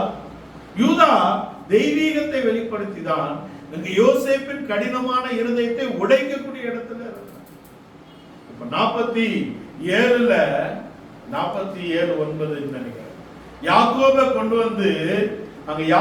கொண்டு வந்து பார்வோனுக்கு முன்பாக நிறுத்தக்கூடிய இடத்துல யாக்கோபுடைய ஸ்டேட்மெண்ட் என்ன? என் பிதாக்களின் நாட்களை என் நாட்கள் வந்து எட்டவில்லை என்றாலும் அதனுடைய மிஞ்சின பகுதி, மிகப்பெரிய பகுதி என்பது வருத்தம், சஞ்சாத. வாசிங்க 9 வாசிங்க. அதற்கு யாக்கோபு, நான் பரதேசியாய் சஞ்சரித்த நாட்கள் 130 வருஷம். 130 வருஷம். நான் பரதேசியாய் சஞ்சரித்த நாட்கள் 130 வருஷம். என் ஆயுசு நாட்கள் கொஞ்சமும் சஞ்சலமுமாய் இருக்கிறது. என் ஆயுசு நாட்கள் கொஞ்சமும் சஞ்சலமுமாய் இருக்கிறது. அவைகள் பரதேசிகளாய் சஞ்சரித்த என் பிதாக்களுடைய ஆயுசு நாட்களுக்கு வந்து எட்டவில்லை என்று 140 வயசு வாழ்ந்தாரா? 140 வயது. 130வது வயதில் அவருடைய ஸ்டேட்மெண்ட், என் பிதாக்களின் நாட்களை வந்து எட்டவில்லை, ஆனால் அது முழுவதும் வருத்தம், சஞ்சலம். இதான் யாக்கோபுடைய வாழ்க்கை. அங்க யாக்கோபுன்னு தானே அட்ரஸ் பண்ணிருக்கு. யாக்கோபுன்னு தான் அட்ரஸ் பண்ணிருக்கு, இஸ்ரவேல் என்று அட்ரஸ் பண்ணல. ஆனால் என்னுடைய வாழ்க்கையின் மிஞ்சின பகுதி, மிகப்பெரிய பகுதி, இப்ப மிஞ்சி இருக்க கொஞ்சம் பகுதியை விடுங்க, நான் வாழ்ந்த பரதேசியா சஞ்சரித்த நாட்கள் 130 வருஷம். அது எல்லாம் வருத்தம், சஞ்சலம் அப்படிங்கிற. நம்முடைய வருத்தத்திலே, நம்முடைய சஞ்சலத்திலே நாம் தேவனை பற்றி கொள்ள வேண்டும். இருள் போன்ற காரியங்கள் அவன் வாழ்க்கையிலே வந்தது. மழை பொழிந்தது, காற்று அடித்தது, தண்ணீர் வந்து மோதியது. அவன் தேவனை பற்றி கொண்டான். அவன் எங்க பலப்பட்டான்? பெனியேலிலே பலப்பட்டான். When I saw the face of God face to face, when I saw him face to face, நான் அவரை முகமுகமாக தரிசித்த இடத்திலே நான் மரித்திருக்க வேண்டும். நான் மரிக்கவில்லை. நான் புதிதாக்கப்பட்ட புதிய மனிதனாக மாற்றப்பட்டிருக்கிறேன். ஒருவன் கிறிஸ்துவுக்குள் இருந்தால் புது சிருஷ்டியாய் இருக்கிறான். பழையவைகள் ஒளிந்து போயின, எல்லாம் புதிதாயின என்று 2 கொரிந்தியர் 5:7 சொல்றார். 5:7 வாசிங்க. 2 கொரிந்தியர் 5:17 7:17. 2 கொரிந்தியர் 5:ல இப்படி இருக்க ஒருவன் கிறிஸ்துவுக்குள் ஆமா. இப்படி இருக்க ஒருவன் கிறிஸ்துவுக்குள் இருந்தால் 5:17 2 கொரிந்தியர் 5:17 ஒருவன் கிறிஸ்துவுக்குள் இருந்தால் அவன் புது சிருஷ்டியாய் இருக்கிறான். வாசிங்க. இப்படி இருக்க ஒருவன் கிறிஸ்துவுக்குள் இருந்தால் புது சிருஷ்டியாய் இருக்கிறான். பழையவைகள் ஒளிந்து போயின, எல்லாம் புதிதாயின. பெனியேல் என்ற இடத்திலே நான் தேவனை முகமுகமாக பார்த்தேன். நான் மரித்திருக்க வேண்டும். ஆனால் அவர் என்னில் இருப்பதினாலே நான் இப்பொழுது ஒரு புதிய மனிதன். இஸ்ரவேல் என்ற இடத்துக்கு அவன் கொண்டு வரப்படுகிறார். இஸ்ராயேல் என்பவன் ஒரு புதிய மனிதன். இஸ்ராயேல் என்பதிலே தேவன் இருக்கிறார். இஸ்ராயேல் என்ற இடத்திலே தேவனை அவன் முகமுகமாக தரிசித்தான். ஒரு கிறிஸ்துவுக்குள் இருந்தால் அவன் புது சிருஷ்டியா இருக்கிறான். பழையவைகள் ஒளிந்து போயின, எல்லாம் புதிதாயின என்ற இடத்திலே 2 கொரிந்தியர் 5:17. ஆனா ரோமர் 6:4 புதிய ஜீவன் அவனுக்குள் வந்திருக்கிறது. புதிய ஜீவன் உள்ளவனாக நடக்கிறான். கொலோசியர் 3:10 அவரை அறிகிற அறிவை அவன் அடைகிறான். தன்னை சிருஷ்டித்தவருடைய சாயலுக்கு ஒப்பாக பூரண அறிவை அடைபடிக்கு புதிதாக்கப்பட்ட புதிய மனிதனாக அவன் வெளிவருகிறான். சொல்லுகிறான். வருத்தம், சஞ்சலம், அவனுடைய வருத்தத்திலே, அவனுடைய சஞ்சலத்திலே அவனை பலப்படுத்தி கொண்டு வந்தவர் தேவன் என்பதை அங்கே அறிக்கை செய்வார். என் பிதாக்களின் நாட்களை வந்து எட்டவில்லை, ஆனாலும் அதன் மிகுதியான பகுதிகள் எல்லாம் வருத்தம், சஞ்சலம். நம்முடைய வாழ்க்கையின் வருத்தத்திலே, சஞ்சலத்திலே நாம் தேவனை சார்ந்து நாம் ஜீவனை பெற்றுக் கொள்ள வேண்டும். நாம் தேவனை சார்ந்து நாம் ஜெயத்தை பெற்றுக் கொள்ள வேண்டும். நாம் தேவனை சார்ந்து அந்த சோதனைகளை ஜெயிக்க வேண்டும், அதை சகிக்க வேண்டும். சோதனை சகிக்கிற மனுஷன் பாக்கியவான், அவன் உத்தமன் என்று விளங்கின பின்பு அவனுக்கு கிரீடம் கொடுக்கும். உத்தமனாக விளங்கக்கூடிய இடத்திலே தேவன் நமக்குள்ளே பலன் செய்ய வேண்டும். நம்முடைய இரவிலே, நம்முடைய மழையிலே, நம்முடைய காற்றிலே, நம்முடைய மோதி அடிக்கக்கூடிய அலைகள் மோதி அடிக்கக்கூடிய வெள்ளத்திலே நாம் தேவனை பற்றி கொண்டு நாம் ஏற்கனவே இரவை பற்றி சொன்னோம். இரவு இருள் என்பது நமக்கு இல்லை என்ற இடத்திலே நாம் பகலுக்குரியவர்கள், நாம் வெளிச்சத்தின் பிள்ளைகள். நாம் இரவு இருள் என்ற இடத்தை நாம் ஜெயிக்க வேண்டும் என்றால் நாம் புதிதாக்கப்பட்ட புதிய மனிதனாக இருக்க வேண்டும். நம்மிலே கிறிஸ்து பிறந்திருக்க வேண்டும். அவர் நம்மிலே இயேசு கிறிஸ்து உருவாக்கப்பட்டிருக்க வேண்டும். நம்மிலே அவர் வெளிப்பட வேண்டும் என்பதாக இருக்கிறார். ஒரு இரவிலே தான் இஸ்ரவேல் எகிப்திலிருந்து விடுதலையாக்கப்பட்டது. ஒரு இரவில் தான் எகிப்திலிருந்து இஸ்ரவேல் விடுதலையாக்கப்பட்டது. அது பஸ்காவின் ரத்தத்தினாலே, மோசேயின் அங்கு நடத்திப்பிலே அது விடுதலையாக்கப்பட்டு கொண்டு வந்தப்பட்டார். எகிப்திலிருந்து விடுதலையாக்கப்பட வேண்டும் என்றால் நம்மிலே நாம் முதற் பேரான குமாரனாக மாற வேண்டும். தமிழ் குமாரன் இருக்க வேண்டும். இஸ்ரவேலின் குமாரன், இஸ்ரவேலின் சேஷ்டபுத்திரன், நீ அவனை விடுதலையாக்கு. இஸ்ரவேல் என்ற குமாரன், இஸ்ரவேல் என்ற சேஷ்டபுத்திரன் அங்கே விடுதலையாக்கப்பட வேண்டும் என்றால் எகிப்தின் குமாரன் சேஷ்டபுத்திரன் கொல்லப்பட வேண்டும். நம்முடைய எகிப்தின் பகுதிகள் மரித்தால்தான் நம்முடைய ஆவிக்குரிய பகுதி உயிர்ப்பிக்கப்படும். எகிப்தின் தலைச்சன்கள் கொல்லப்பட்டால்தான் அங்கே இஸ்ரவேலின் தலைச்சன்கள் விடுதலையாக்கப்படுகிறது. கொன்ன பண்ணதான் விடுறா, கொன்ன பண்ணதானே விடுறா, கொல்லும் வரைக்கும் விடலையே, கொல்லும் வரைக்கும் விடல. அதான் விஷயம். எகிப்தின் தலைச்சன்கள் கொல்லப்பட்ட இடத்தில் தான் அங்க let the firstborn of Egypt be killed, அங்க அவன் கொல்லப்பட வேண்டும் இல்லையா? எகிப்துடைய மூத்த குமாரன் கொல்லப்பட வேண்டும். அப்பதான் இஸ்ரவேல் என்ற மூத்த குமாரன் வெளியாக்கப்பட முடியும். அதுக்கு பின்புதான் அவர்கள் கானானுக்குள் பிரவேசிக்க முடியும். அதான் விஷயம். அது இரவில் தான் நடக்கிறது. ஒரு இரவில் தான் பவுலும் சீலாவும் அங்கே சிறைச்சாலையில் அடைக்கப்பட்டிருக்கிறார்கள். அவர் கைகளும் கால்களும் கட்டப்பட்டு இருந்தது. ஆனால் அவருடைய வாய்களும் இருதயமும் கட்டப்படவில்லை. அவர்கள் தேவனை துதித்து மகிழ்ந்து விடுதலையாக்கப்பட்டார்கள். அவர்கள் விடுதலையாக்கப்பட்டது மாத்திரமல்ல, அவர்கள் மற்றவர்களையும் விடுதலையாக்கக்கூடிய இடத்திலே இருந்தார்கள். அந்த இரவிலே சிறைச்சாலைக்காரனுடைய குடும்பத்தை மரணம் என்னும் இருள் அங்கே மூழ்கடிக்கக்கூடிய இடத்திலே இவர்கள் அவர்களை விடுதலையாக்கினார்கள். அடுத்து ஒரு இரவிலே நகோமியின் சொற்படி போவாசுடைய காலிலே போய் படுத்திருக்கும்படியான ஆலோசனை சொல்லப்படுகிறது. இரவிலே போய் தன் நேசரின் பாதத்தை பற்றி கொண்ட ஒரு ரூத், நேசர் எழும்பி சொல்லுகிறார், நீ விடுவதற்கு முன்பாக போ. 6 படியை அளந்து அவன் மடியிலே போட்டு அனுப்புகிறார். நீ போ, உன் காரியத்தை நான் முடிப்பேன். நகோமி அதே வார்த்தை சொல்றாங்க, உன் காரியம் முடியும் வரைக்கும் அவன் தூங்க மாட்டான். நம்மை அவருக்கு முன்பாக கரை திரை பிழையற்றவர்களாக தமக்கு முன்பாக நிறுத்தும் வரைக்கும் நம்முடைய நேசர் ஓய்வதில்லை. நீ அப்படி மாற்றப்பட வேண்டும் என்றால், உன் ஆவி ஆத்ம சரீரம் குற்றமற்றதாக காக்கப்பட வேண்டும் என்றால், அவருக்கு முன்பாக கரை திரை பிழையற்றவர்களாக நாம் நிற்க வேண்டும் என்றால், இந்த இரவிலே இந்த சூழ்நிலைகளிலே நாம் அவருடைய பாதத்தை பற்றி கொள்ள வேண்டும். கிறிஸ்துவின் ரத்தத்தினாலே மீட்கப்பட்ட குமாரர் நாம் முதற் பேரான குமாரராக மாற்றப்பட்டு விடுதலையாக்கப்பட்டு இருக்கிறோம்.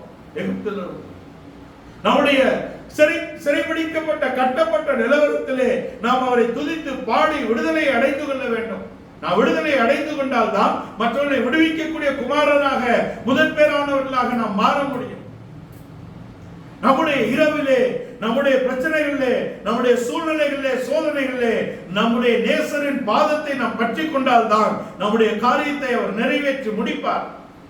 6 படி என்பது 6 is the number of completion. 6 என்பது ஒரு நிறைவின் எண்ணிக்கை. 6 நாள் எல்லாவற்றையும் முடித்து தம்முடைய he rested in his creations. நம்முடைய சிருஷ்டிப்பிலே அவர் ஓய்ந்திருந்தார். அவருக்கு என்னங்க ஓய்வு அப்படின்னா, அதிலே அவர் மகிழ்ந்திருந்தார், ஓய்ந்திருந்தார். ஒரு இரவிலே நேசர் வருகிறார். எதுக்கு? கல்யாணம் முடிஞ்சிருச்சு, வராது. ஆனா அங்கே அவர்களுடைய தீவெட்டிகளிலே எண்ணெய் இல்லை, ஒரு குடம். That was night. It happened in night. அங்கே எண்ணெய் என்பது நாம் அறிந்திருக்கிறபடி அபிஷேகம். இன்னொரு பக்கம் எண்ணெய் என்பது the word of reproach, ஒரு சரிப்படுத்தக்கூடிய உபதேசமாக இருக்கிறது. வேதமே கட்டளை, வேதமே விளக்கு, கட்டளையே விளக்கு, வேதமே வெளிச்சம், போதக சிச்சையே ஜீவ வழி. 6:23 நீதிமொழிகள் 6:23 கட்டளையே விளக்கு, வேதமே வெளிச்சம், போதக சிச்சையே ஜீவ வழி. அப்ப கட்டளை விளக்கு, வேதம் வெளிச்சம், போதக சிச்சை தான் என்ன? போதக சிச்சை தான் கட்டளையே விளக்கு, வேதமே வெளிச்சம், போதக சிச்சையே ஜீவ வழி. அப்படின்னா என்ன? The life comes when you take the word of reproach. நீ போதக சிச்சையை ஏற்றுக்கொள்ளுகிறவன் ஜீவ வழியிலே இருக்கிறான். போதக சிச்சையை வெறுக்கிறவன் மரண வழியிலே இருக்கிறான். எனக்கு போதனை வேணாங்க, எப்ப பாரு என்ன திட்டுறாரு, இவர் எப்போ என்ன கண்டிக்கிறாரு அப்படின்னா, you are in the ways of death. நீ மரண வழியிலே நீ நிற்கிறாய். போதக சிச்சையே ஜீவ வழி. இதை, இந்த போதக சிச்சையை நீ ஏற்றுக்கொண்டால் தான் நீ குமாரன். எவர்களை தேவன் கண்டித்து சிட்சித்து நடத்துகிறாரோ அவர்கள் குமாரர். எவர்கள் கண்டிப்பை விரும்பவில்லையோ they are illegitimate childs. They are not born properly. If you born properly, then you take the word of reproach. நீ கண்டிப்பின் வார்த்தைகளை எடுத்துக்கொள்ளக்கூடியவனாக இருந்தால் நீ அப்போஸ்தல உபதேசத்திலே பிறந்த குமாரன். நீ மூத்த குமாரனாக வளர்வதற்கான அத்தனை சாத்தியங்களும் உனக்கு இருக்கிறது. இது ஒரு இரவு. இன்னொரு இரவிலும் குமாரனில் தான் பிரச்சனை. 2 வேசிகள் பிள்ளை பெற்று குமாரரை அங்கே பக்கத்துல படுக்க வைத்து ஒருவர் அதன் மேல புரண்டு படுத்து செத்து போச்சு பிள்ளை. அப்படின்னா என்ன? குமாரன்னா என்ன? ஜெயஜீவியம். தன் ஜெயஜீவியத்தை குறித்த கருத்தில்லாதபடிக்கு ஒருத்தி இழந்து போனார். ஒருத்தி தன் குமாரனை காத்து கொண்டார். இப்ப விடுஞ்சவை எழும்பி அந்த பிள்ளை என் பிள்ளைன்னு சொல்றான். சொன்னா இந்த இரவின் case, the case of that night comes to the son of peace. சமாதானத்தின் குமாரன் இடத்தில் அந்த இரவின் வழக்கு வருகிறது. சமாதானத்தின் குமாரன் யாரு? சாலமோன், எதித்தியா, சாலமோன் பிலவர் அங்க வராரு. அவர்கிட்ட கேஸ் வந்தா அவர் கண்டுபிடிச்சு கொடுத்துட்டாரு. அப்போ நம்முடைய பிரச்சனையிலே நாம் அவருடைய ரத்தத்தினாலே நாம் விடுதலையாக்கப்பட்ட நாம் நம்முடைய பிரச்சனையிலே அவரை துதித்து மகிழ வேண்டும். நம்முடைய சூழ்நிலைகளிலே அவருடைய பாதத்தில் வர வேண்டும். நம்முடைய சூழ்நிலைகளிலே நம்ம வேர்ட் ஆஃப் ரிப்ரோச், அங்க கண்டித்தலின் உபதேசத்தை நாம் எடுத்து நம்மை சரி செய்து கொள்ள வேண்டும். அதற்கு மேற்பட்ட பிரச்சனைகளை நாம் சமாதானத்தின் தேவனிடத்தில் கொண்டு வர வேண்டும். பிலிப்பியர் 4:7-8. பிலிப்பியர் 4:7 என்ன? உங்களுக்குள்ள பிரச்சனைகளை சமாதானத்தின் தேவனிடத்தில் கொண்டு வாங்க. நான் 7 படிக்கிறேன். அப்பொழுது எல்லா புத்திக்கும் மேலான தேவ சமாதானம் உங்கள் இருதயங்களையும் உங்கள் சிந்தனைகளையும் கிறிஸ்து இயேசுவுக்குள்ளாக காத்துக்கொள்ளும். எப்பொழுது? 6 படிங்க. நீங்கள் ஒன்றுக்கும் கவலைப்படாமல் எல்லாவற்றையும் குறித்து உங்கள் விண்ணப்பங்களை ஸ்தோத்திரத்தோட கூடிய ஜெபத்தினாலும் நீங்கள் ஒன்றுக்கும் கவலைப்படாமல் எல்லாவற்றையும் குறித்து உங்கள் பிரச்சனைகளை ஸ்தோத்திரத்தோட கூடிய ஜெபத்தினாலே வேண்டுதலினாலும் தேவனுக்கு தெரியப்படுத்துங்கள். அப்பொழுது எல்லா புத்திக்கும் மேலான தேவ சமாதானம் உங்கள் இருதயங்களையும்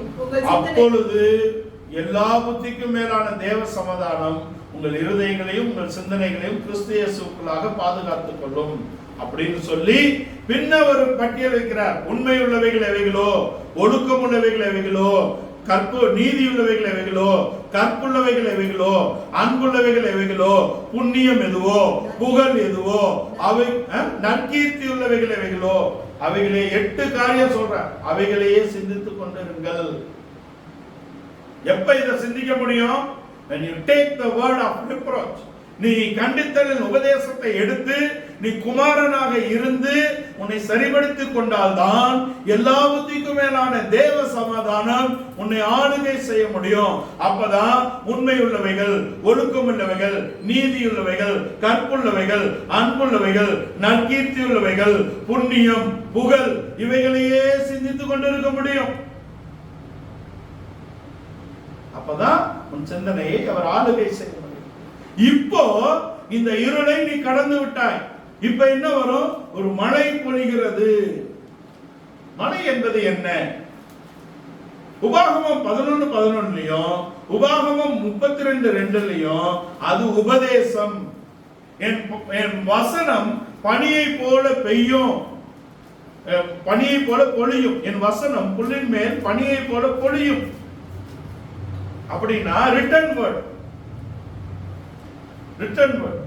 ஆனா என் உபதேசம் மழையை போல பொழியும். அப்படின்னா என்ன? proceeding word, the word which is proceeded from God through the anointed man of God who is your spiritual father.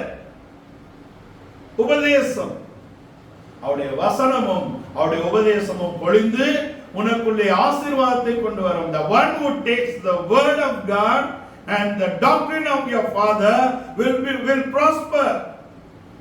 தேவனுடைய வசனத்தையும் பிதாக்களின் உபதேசத்தையும் எடுத்துக் கொள்ளுகிறவர்கள் ஆசீர்வதிக்கப்படுவார்கள்.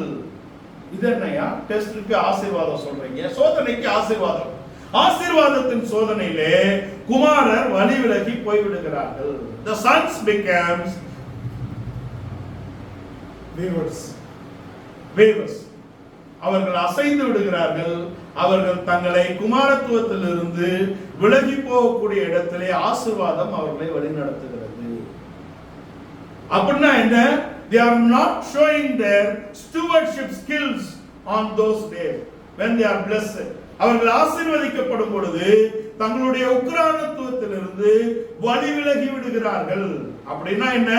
இருளினாலே சோதனை, இருள் இரவு என்ற சோதனை ஜெயித்து நாம் வரக்கூடிய இடத்திலே வசனத்தினாலும் உபதேசத்தினாலும் நமக்கு ஆசீர்வாதத்தின் நிறைவு வரும் பொழுதும் அவர் மாறாதவராய் இருக்கிறது போல அவருடைய குமாரரும் மாறாதவர்களாக இருக்க வேண்டும். மாற்றினால் நாம் அங்கு புறம்பாக்கப்படுவது நிச்சயம் என்பதை மாற்றி விடுகிறார்கள்.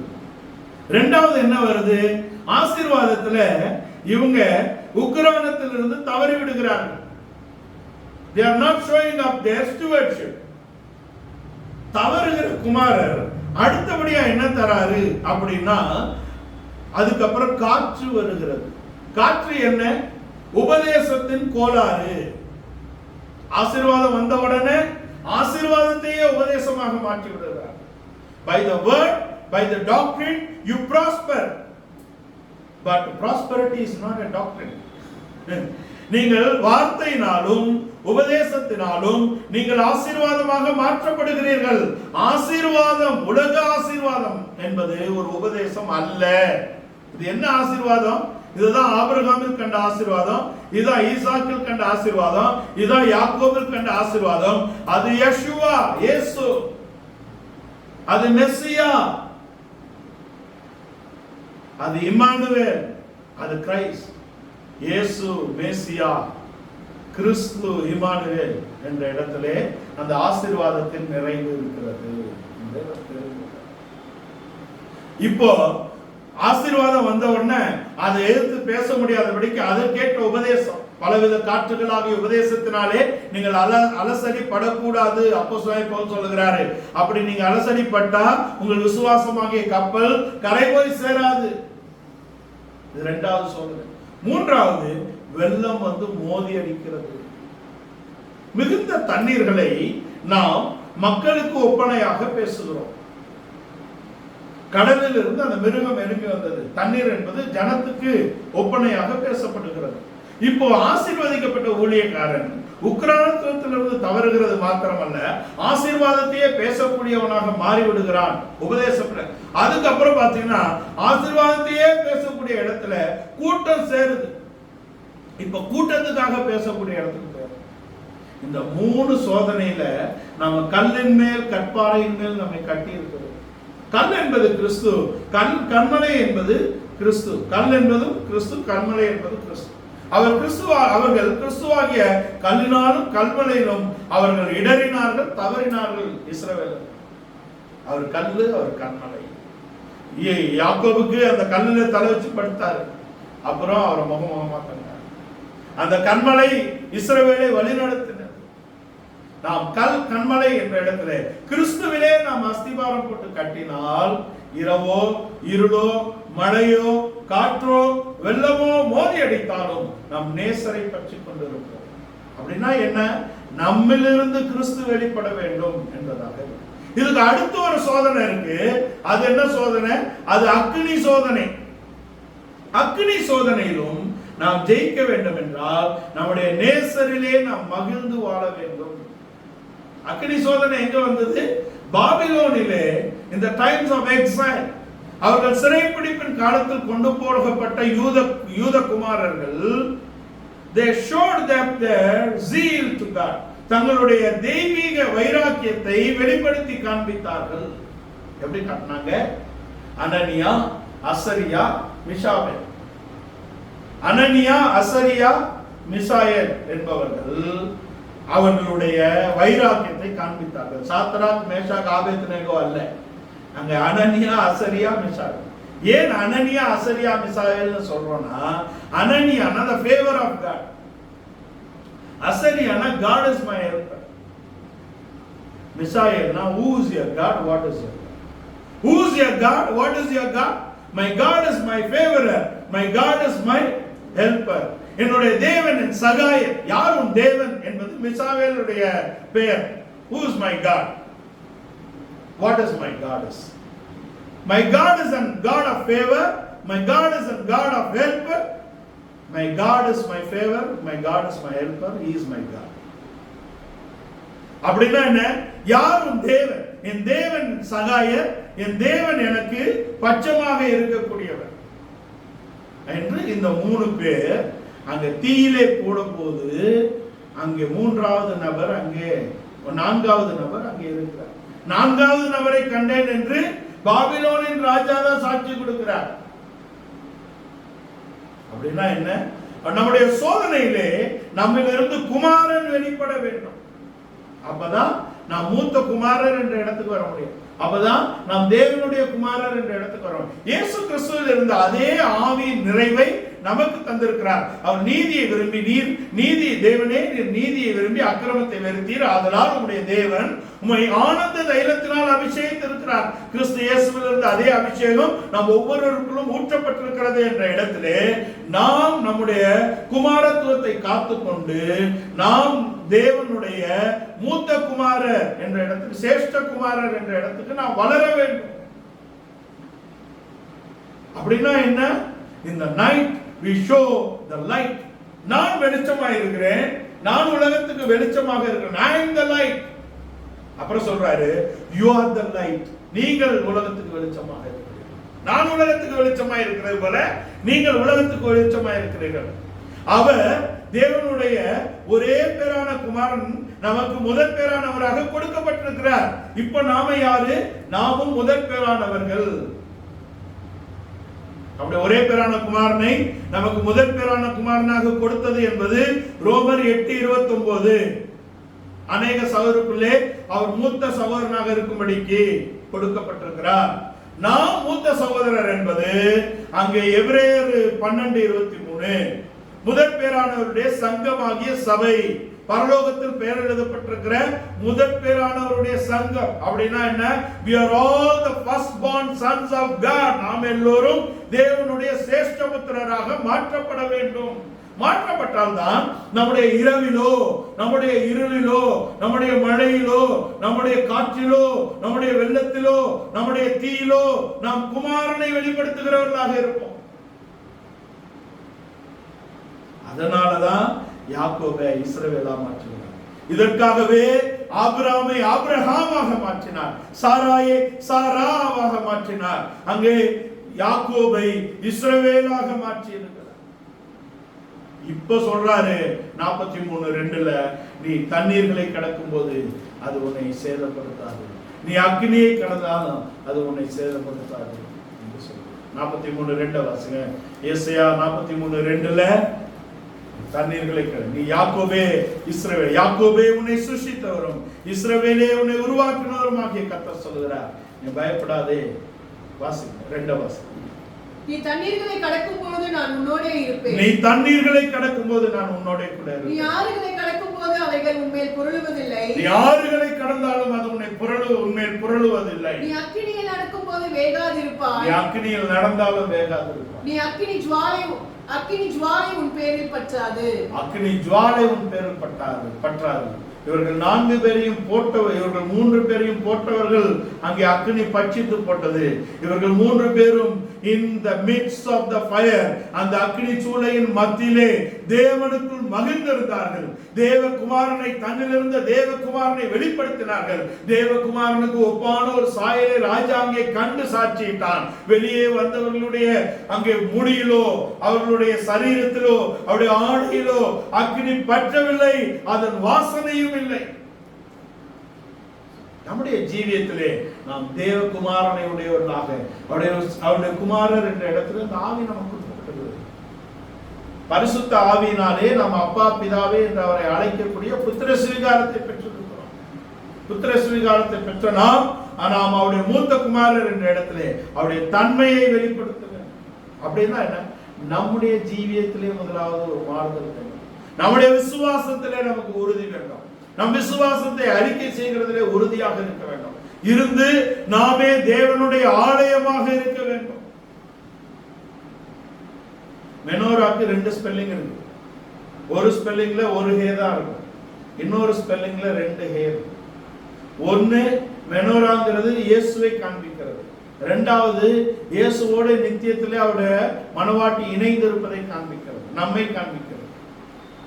அப்ப நாம் முதலாவது தேவகுமாரனை நம்மில் உணர வேண்டும். இரண்டாவது, குமாரனை நாம் வெளிப்படுத்த வேண்டும். அதுக்குதான் நமக்கு இந்த ஆவி கொடுக்கும். குமாரன் உங்களில் விசுவாசத்தினாலே உங்களில் இருக்கிறார். அப்படின்னா என்ன? இப்பொழுது நீங்கள் தேவனுடைய ஆலயமாக இருக்கிறீர்கள். இந்த சத்தியம் எல்லாருக்கும் தெரியும். ஆனா இந்த உணர்வு எல்லோருக்கும் எப்பொழுதும் இருக்கிறதா? அதான் கேள்வி.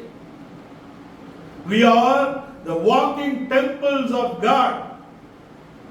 நாம் எங்கு சென்றாலும் தேவனை சுமந்து திரியக்கூடியவர்களாக இருக்கிறோம் என்பதை நாம் உணர்ந்தவர்களாக இருக்க வேண்டும். இந்த சத்தியம் நமக்கு தெரியும். நாமே தேவனுடைய ஆலயமாய் இருக்கிறோம், தேவன் உங்கள் வாசமாய் இருக்கிறீர் என்று அறியாது இருக்கிறீர்களா? எல்லாருக்கும் தெரியும். ஆனால் இந்த சத்தியத்தின் உணர்வு எப்பொழுதும் நம்முடைய ஜீவியத்திலே இருக்கிறதா?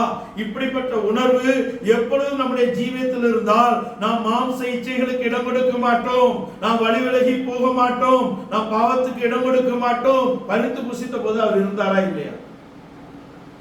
ஏவாள் பறித்து புசித்த போது அவர் அருகே இருந்தாரா இல்லையா? அவர் எப்பொழுதும் எங்கும் வியாபித்திருக்கக்கூடிய தேவன்.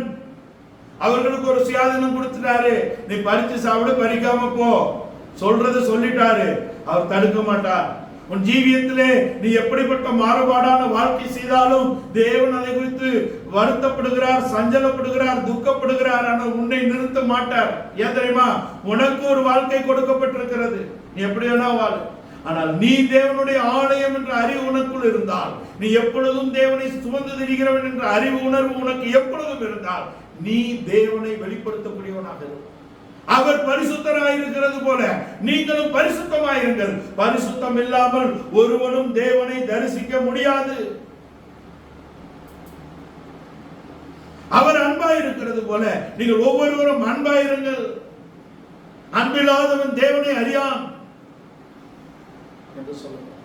தேவனை அறியக்கூடிய இடத்திலும் தேவனை சுமந்து திரியக்கூடிய இடத்திலும் நாம் ஆலயமாக இருக்கிறோம். நித்தியத்திலே ஆட்டுக்குட்டியானவரே ஆலயம். இந்த பூமியிலே நம்மில் அவர் விளங்குகிறார். நித்தியத்திலே அவரில் நாம் விளங்குவோம். இங்கே he dwell on us. In this world God dwelling place is our body. அங்கே we will dwell in God. நாம் தேவனில் விளங்குவோம். இங்க அவர் இங்க நடக்கும்படி அழைக்கப்பட்ட ஆபிரகாமுக்கு 2 நட இருக்கு. என்ன? அவன் மாம்சத்திலே நடக்க வேண்டும், அவன் ஆவியிலே நடக்க வேண்டும். மாம்சத்திலே நடப்பது என்றால் என்ன? அவன் சரீரத்தை பாதுகாத்துக் கொள்ள வேண்டும். சட்டம் கொடுத்திருக்காரு. தேவனுடைய ஆலயமாக இந்த சரீரம் இருக்கிறது. சரீரத்தை கெடுக்க கூடாது. ஆலயத்தை கெடுக்கிறவனை நான் கெடுத்து போடுவேன், நான் அழிப்பேன் என்று சொல்லுகிறார். 2 பக்கம். இந்த சரீரமாகிய ஆலயம் நமக்கு கொடுக்கப்பட்டு விட்டது. இதுக்கு யாரு உத்தரவாதம்? நம்ம தான் உத்தரவாதம். இதுக்குதான் சட்டம் கொடுத்திருக்கிறாரு. எவைகளை புசிக்க வேண்டும், எவைகளை புசிக்க கூடாது, எவைகளை செய்ய வேண்டும், எவைகளை செய்யக்கூடாது. எந்த பாவமும் செய்கிறவன் தன் ஆத்மாவுக்கு விரோதமாக செய்கிறான், தன் சரீரத்துக்கு விரோதமாக பாவம் செய்கிறவனை குறித்து அங்கு மிக கேடானது எழுதப்படும். சரீரத்துக்கு விரோதமாக பாவம் செய்கிறான். விபச்சார பாவம் செய்கிறவன், இச்சையின் பாவம் செய்கிறவன் தன் சரீரத்துக்கு விரோதமாகவே பாவம் செய்கிறான். அப்போ சரீரமாகிய ஆலயத்தை காக்கக்கூடிய உத்தரவாதம் நமக்கு கொடுக்கப்பட்டிருக்கிறது. இயற்கை பிரமாணங்களை மீறக்கூடாது, உணவு பிரமாணங்களை மீறக்கூடாது என்று கொடுத்திருக்கிறது. அப்ப நம்ம தான் அதை காக்கக்கூடிய இடத்துல. 2வது, நம்முடைய ஆவி ஆத்மாவை குறித்து நாம் எச்சரிக்கையாக இருக்கோம். ஆவி ஆத்மா சரீரம் 3ஐயும் கெடுக்கக்கூடிய எந்த வேலையும் இருக்கக்கூடாது. சவுலை அங்க யாக்கோபு இஸ்ரவேலாக தன் குமாரை ஆசீர்வதிக்கக்கூடிய இடத்துல பெஞ்சமின் பீறுகிற ஓனாயே நல்லதுன்னு நினைக்கக்கூடிய அறிவியலிகளாக நாம் இருக்கக்கூடாது. அது தெய்வீக தன்மையே கிடையாது. அவன் பறித்து கொண்டு போகிறான், அப்புறம் அதெல்லாம் போட்டிருக்கு. அது நியாயாதிபதிகள் 9ஆம் அதிகாரத்தில் நடந்த அவனுடைய கேடு.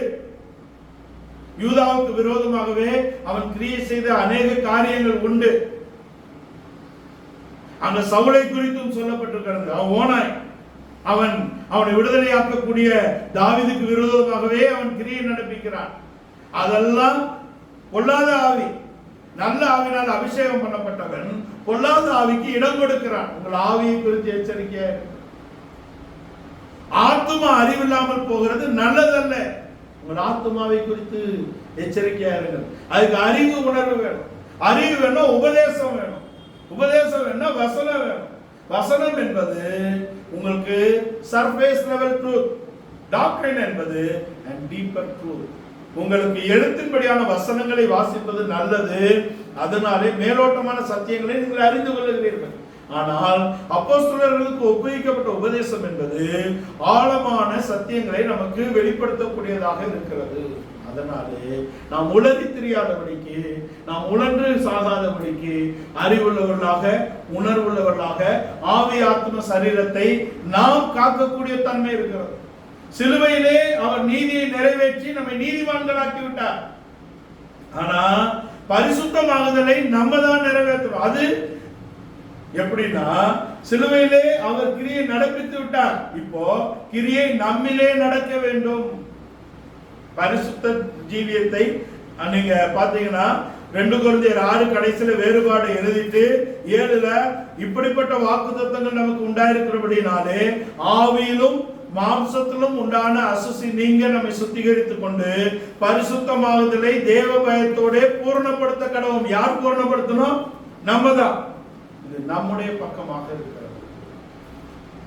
பரிசுத்தமாகுதல் தேவனால் நமக்கு கொடுக்கப்பட்டு அது நம்மாலே நிறைவேற்றப்பட வேண்டும். நம்முடைய ரட்சிப்பு நிறைவேற பிரயாசப்பட வேண்டும். நம்முடைய பரிசுத்தம் நிறைவேற நாம் கிரியை செய்ய வேண்டும். நம்முடைய பக்கம் இருக்கிறது, அவருடைய பக்கம். வெளிப்படுத்தின விசேஷம் 19ல ஆட்டுக்குட்டியானவருடைய கல்யாணம் வந்தது. மனைவி தன்னை ஆயத்தப்படுத்தினார். ஆனா 2 கொரிந்தியர் 5ல ஆயத்தப்படுத்துகிறவர் தேவனே, ஆவி என்னும் அச்சாரத்தை தந்தவரும் அவரே. ஆவியை தந்திருக்கிறார், நம்ம தான் ஆயத்தப்படுத்தணும். நம்மளை கொண்டு வந்துட்டாரு. இப்ப மனவாட்டியாக ஆயத்தப்படுத்த வேண்டியது நம்முடைய பக்கம். கிறிஸ்துவின் ரத்தத்தினாலே இயேசு என்ற இடத்திலே ரட்சிக்கப்பட்டவர்கள் ஆத்துமாக்களாக நின்று விடுகிறார்கள்.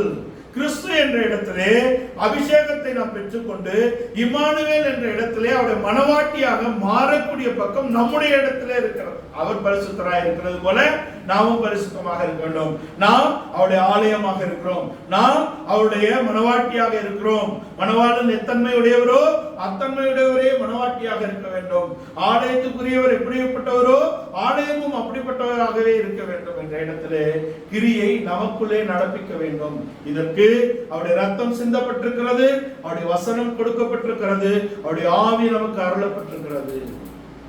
நம்முடைய ஆவி ஆத்தும சரீரத்தை பரிசுத்தமும் குற்றமற்றதை காக்கும்படியாக நமக்குள்ளே ஒரு புதிதான ஜீவனும், ஒரு புதிய மனிதனும், ஒரு புதிய மனிதனுடைய அறிவும் அன்பும் அபிஷேகமும் நமக்கு இருக்கிறது. இந்த காலை வேளையிலே இந்த வசனங்களுக்கு நாம் முற்றிலுமாக ஒரு ஆபிரகாமாக மாற்றப்பட்டது போல, ஒரு ஈசாக்குடைய வாழ்க்கையிலே தேவன் உடனிருந்து கிரியை நடப்பித்து பெரிய காரியம் செய்தது போல, ஒரு யாக்கோபை இஸ்ரவேலா என்ற இடத்திலே தேவன் மாற்றினது போல, உருவாக்கினது போல நாம் ஒவ்வொருவரையும் உருவாக்க முடியாது. உருவாக்கப்படக்கூடிய அவருடைய பிள்ளைகள் என்று அழைக்கப்பட்ட நாம் குமாரர் என்ற இடத்துல உருவாக்கப்பட்டு அவருடைய சிரேஷ்ட குமாரர் என்ற வளர்ச்சியை நாம் அடைந்து கொள்ளபடியாக அவருடைய பரிசுத்தத்துக்கும் அவருடைய வசனத்துக்கும் அவருடைய உபதேசத்துக்கும் அவருடைய அபிஷேகத்துக்கும் நம்ம ஒப்பு கொடுப்போம். இந்த காலைகளிலே இந்த வசனங்கள் நமக்குள்ளே கிரியை நடப்பிக்கட்டும். அன்பின் பரலோக பிதாவே, என்னை துதிக்கிறோம், சோதரிக்கிறோம். என்ன நோக்கத்தோடு ஆண்டவரே எங்களை சிருஷ்டித்தீரோ, ரட்சித்தீரோ, அபிஷேகித்தீரோ, அந்த நோக்கத்தை திட்டத்தை நிறைவேற்ற நீ நல்லவர், வல்லவர், போதுமான தேவனாக இருக்கிறேன்.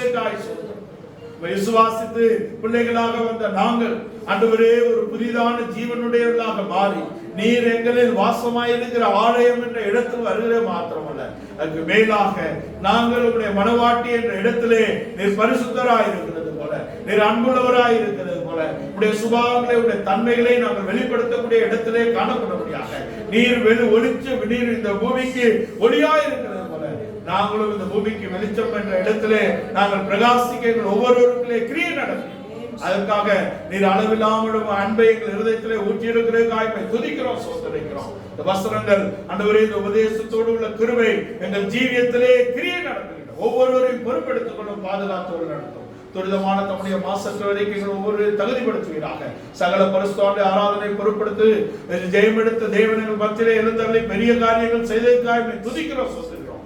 பாதுகாத்து நடத்தும் சகல துதி கன மகிமையெல்லாம் செலுத்துகிறோம். மீட்பரும் இரட்சகருமான இயேசு கிறிஸ்துவின் இன்ப நாமத்தில் மனத்தாழ்ந்து கேட்கிறோம் நல்ல பிதாவே, ஆமென்.